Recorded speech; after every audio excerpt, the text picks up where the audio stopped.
আসসালামু আলাইকুম ওরহমতুল্লাহি ওবরাকাতুহ। রোকেয়া স্টোরিতে আপনাকে স্বাগত। Episode number 2। আমি মোহাম্মদ তারেক হাসান। আজকে যে ঘটনাটি আপনাদের সামনে শেয়ার করতে যাচ্ছি, এই ঘটনাটি হচ্ছে একটি আশিক জিনের ঘটনা। তো এই ঘটনাটি ঘটে যাওয়া মোটামুটি 1 মাস আগের একটা কেস স্টাডি আমি আপনাদেরকে আজকে শোনাবো ইনশাআল্লাহ। আমার একজন পরিচিত ভাই, যার এর দূর আত্মীয়, তো ওই মেয়ের নাকি বলছে যে ভাই আমার একজন রিলেটিভ আছে দূরাত্মীয়, ওই মেয়ের নাকি বিভিন্ন সমস্যা হচ্ছে, সে রাতে বিভিন্ন আজে বাজে জিনিস দেখে, সে রাতে খুব ভয় পায়, ঘুমাতে পারে না, এরকম আরও অনেক সমস্যা। পরে আমি তাকে বুঝতে পারলাম যে সে হয়তো আক্রান্ত হওয়ার সম্ভাবনা খুব বেশি। পরে আমি তাকে কিছুদিনের মধ্যে একটা শিডিউল দিলাম যে তাকে চিকিৎসা করানোর জন্য। তো পরবর্তীতে সে আসলো, তার সাথে আমি যেটুকু কথা বলে বুঝতে পারলাম যে আসলে সে আক্রান্ত হওয়ার সম্ভাবনা খুব বেশি। তো যখন রুকিয়া শুরু করি তখন তেমন একটা রিয়েক্ট দেখা দেয় নাই, বাট রুকিয়া সম্ভবত 10-15 মিনিট বা 20 মিনিট পরে দেখা গেছে কি একদম অবাক করা কাণ্ড, যেটা আমি কখনো ভাবি নাই। সেটা হচ্ছে ওই মেয়ের সম্পূর্ণ জিন অ্যাক্টিভ, মানে তার সাথে যে জিনটা এতদিন ছিল ওই জিনটা সম্পূর্ণ অ্যাক্টিভ, কথা বলা শুরু করে দিছে। পরবর্তী তাকে জিজ্ঞেস করলাম যে তুই কেন আসছিস, তোর তোর উদ্দেশ্য কি, বা তুই কেন আসছিস এর কাছে। পরবর্তীতে সে বলতে থাকলো যে সে তাকে পছন্দ করে, ওই জিনটা তাকে পছন্দ করে, কিন্তু সে চায় তার সাথে থাকতে, তাকে বিয়ে করতে, তাকে নিয়ে যেতে, এমন উদ্ভট কথাবার্তা বলা শুরু করছে। যেহেতু সে আশিক জিন, সে তার প্রতি একটা আসক্ত হয়ে গেছে আর কি, এক প্রকারে সেটা ছেড়ে যাবে না। এর আগে কিছু কথা যে ওই আপু আমাকে বলছিল যে ওনার সমস্যা শুরু হচ্ছে 2018 সাল থেকে, যদিও জিনকে জিজ্ঞেস করার পরে জিন বলতেছে যে সে 2018 সাল থেকেই এই সমস্যাগুলো বলতেছে। আসলে সে হয়তো মিথ্যা বলছে, এটা আরও অনেক আগের থেকে শুরু, এটা দ্বিতীয় সেশনে আমি কিছুটা বুঝতে পারি আর কি। তো পরবর্তীতে তাকে অনেকক্ষণ রুকিয়া করাইলাম, রুকিয়ার হারকে তেলাওয়াত করছি, তাকে অনেকভাবে আঘাত করছি, জ্বালানো পুরানো কোরআনের তেলাওয়াতের মাধ্যমে। সে বলে চলে যাবে চলে যাবে, থাকবে না থাকবে না, এভাবে চলে যায়। আবার কিছুক্ষণ পর আবার সে অ্যাক্টিভ হয়, আমি আবার রুকিয়া করাই, এই আমার কাছে মাপ চায়, আর তেলাওয়াত করেন না তেলাওয়াত করেন না, আমি চলে যাব আমি চলে যাব, আমি আর থাকবো না এখানে থাকবো না এখানে, এগুলো বলার পর আমি রুকিয়া অফ করি, সে চলে যায়। আবার ঠিক এটা আবার আসে, তো বারবার এরকম হইতেছিল। তো এক পর্যায়ে আমি রুকিয়া অফ করে দিই ওনাকে, যখন মোটামুটি জিন ডাউন হয়েছে। পরবর্তীতে আমি ওনাকে বাসা পাঠিয়ে দিই, পরবর্তী দিনের জন্য আসতে বলছি আর কি, যে আপনি পরবর্তী দিনে আসেন ইনশাল্লাহ।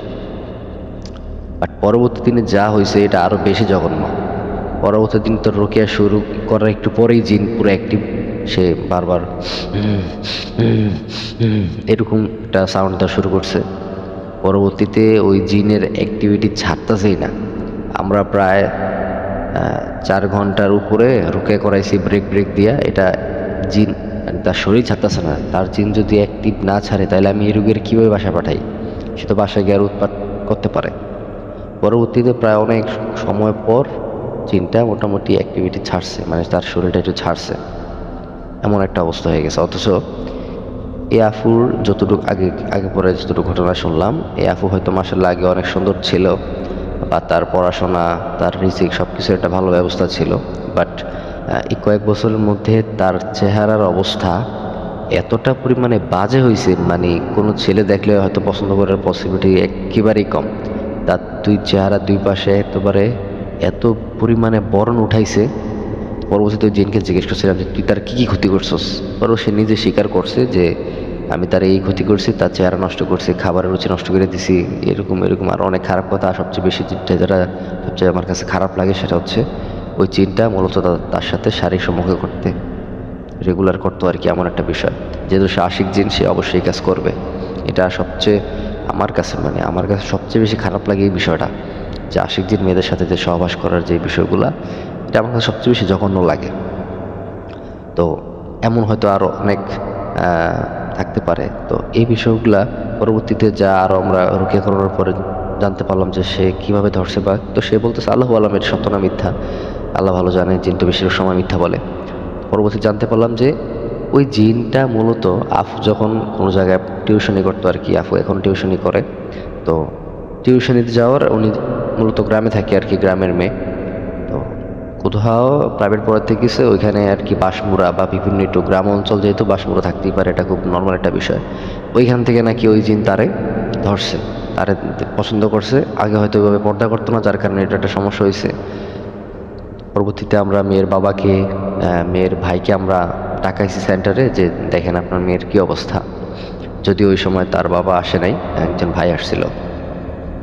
তো পরবর্তীতে তাকে জিজ্ঞেস করা হলো যে কিভাবে ধরছে বা কি আসল বিষয়। তখন সে বলল যে তার বাবাকে বলতেছে যে তোর মেয়ে অনেক সুন্দর, তোর মেয়ের চুলগুলো অনেক সুন্দর, তোর মেয়ের আমার খুব ভালো লাগছে, তোর মেয়ের আমি খুব পছন্দ করি, আমি তোর মেয়ের সাথে থাকবো, আমি তোর মেয়েকে বিয়ে করবো, ওরা নিয়ে যাবো, এই সেই এরকম অনেক কথা বলে আর কি জিনে এইসব।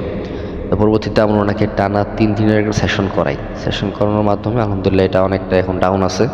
তো ইনশাল্লাহ ওনাকে আপাতত একটা সেলফ রুকিয়া দিয়ে দিছি। ইনশাল্লাহ পরবর্তীতে এটা আস্তে আস্তে কমে যাবে, যেহেতু এটা তার অনেক বছরের আক্রান্ত ছিল। এটা আর একদিনে 2 দিনে তো যাওয়ার বিষয় না, এটা অবশ্যই একটু সময় লাগতে পারে, যেহেতু তার শরীরে অনেক প্রকার অকত দেওয়া আছে, হুসুন আছে। তো ইনশাল্লাহ সে আস্তে আস্তে সুস্থ হয়ে যাবে। তো মূলত আপনারা সবাই যারা এই অডিওটা শুনতেছেন, অবশ্যই বিশেষ করে মা বোনরা, আপনারা সর্বোচ্চ চেষ্টা করবেন একটু পবিত্র থাকার জন্য। এমন কোনো জায়গা বা এমন কোনো জায়গায় যাবেন না যেখানে গেলে আপনাকে কোনো জিন আক্রমণ করতে পারে। যেসব জায়গাগুলো একটু বাজে বা একটু খারাপ, যেখানে জিনের উৎপাত থাকতে পারে, ওইসব জায়গা থেকে আপনারা সবসময় এড়িয়ে চলবেন। এটা আপনার জন্য ভালো হবে। আর অবশ্যই সবসময় যতটুকু সম্ভব চেষ্টা করবেন উজু অবস্থা থাকা, জিকির আজগার করা, নামাজের পরে অনেক দোয়া পড়া, আল্লাহর কাছে বেশি বেশি দোয়া করা, আল্লাহ যাতে আমাদেরকে হেফাজতে রাখে, এই দোয়াগুলো বিশেষ করে করা। অন্যথায় আপনি কখনো এখান থেকে বাঁচতে পারবেন না। আসসালামু আলাইকুম ওয়া রাহমাতুল্লাহি ওয়া বারাকাতুহু।